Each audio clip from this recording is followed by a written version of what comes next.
Plus d'un millier de Réunionnais réunis au pavillon des Champs-Élysées à Paris à l'invitation du Conseil général de la Réunion pour célébrer l'abolition de l'esclavage il y a 167 ans. Ce 20 décembre est devenu au fil des ans un rendez-vous incontournable, une journée où les ultramarins de métropole se retrouvent dans un esprit kabare en musique.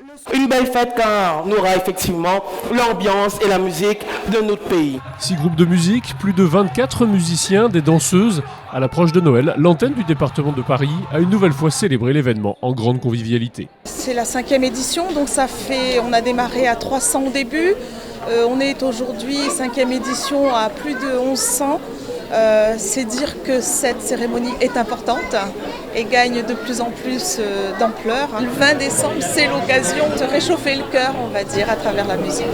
Cette commémoration est aussi l'occasion de partager un moment de mémoire pour tous les ultramarins. Les îles d'outre-mer partagent ensemble le douloureux souvenir de l'esclavage. Dans tous les outre-mer, nous fêtons l'abolition de l'esclavage et particulièrement aujourd'hui, nous fêtons l'abolition de l'esclavage à La Réunion. C'est une part de notre histoire que nous voulons fêter aujourd'hui parce que c'est l'événement qui a permis à nos territoires d'outre-mer d'avancer.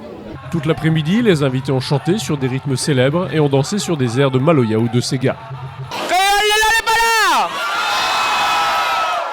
Magnifique! Une ambiance chaleureuse ponctuée par une loterie. 2 billets d'avion ont été remportés. Je suis vraiment très émue de pouvoir partir à La Réunion grâce au département. C'est une île à laquelle je suis très attachée par l'histoire de ma famille. Et quand j'ai entendu mon nom, je me suis vraiment posé la question si c'était ce que j'entendais.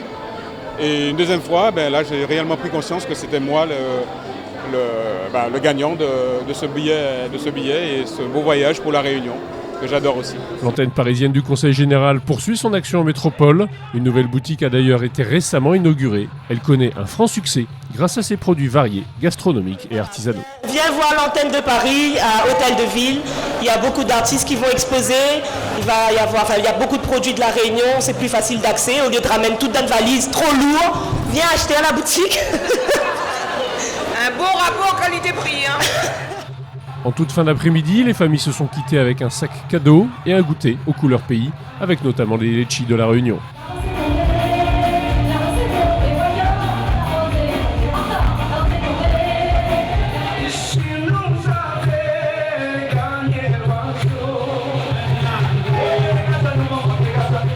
C'est le 20 décembre, c'est un moment où on peut se rassembler, partager. Ça permet de retrouver un petit peu nos racines avec tous les gens du pays, quoi. C'était une très bonne après-midi, on s'est bien amusé. Ça fait plaisir, surtout quand on est loin de notre île comme ça, de passer une petite après-midi, une ambiance créole. Voilà, c'est génial. Merci encore. Une après-midi très chaleureuse, beaucoup d'ambiance et puis ça nous a fait rappeler un peu notre pays, on va dire. Retrouver un petit peu cette ambiance locale, cette ambiance réunionnaise avec la fête CAF, l'abolition de l'esclavage aujourd'hui. Et le fait de retrouver un petit peu tous les anciens copains que je n'avais pas vus depuis des années, c'était l'occasion aujourd'hui sur Paris de retrouver des anciennes têtes que je n'avais pas vues depuis longtemps. Donc c'était vraiment sympa. Merci bien et m'y embrasse toute la bande. Allez, au revoir.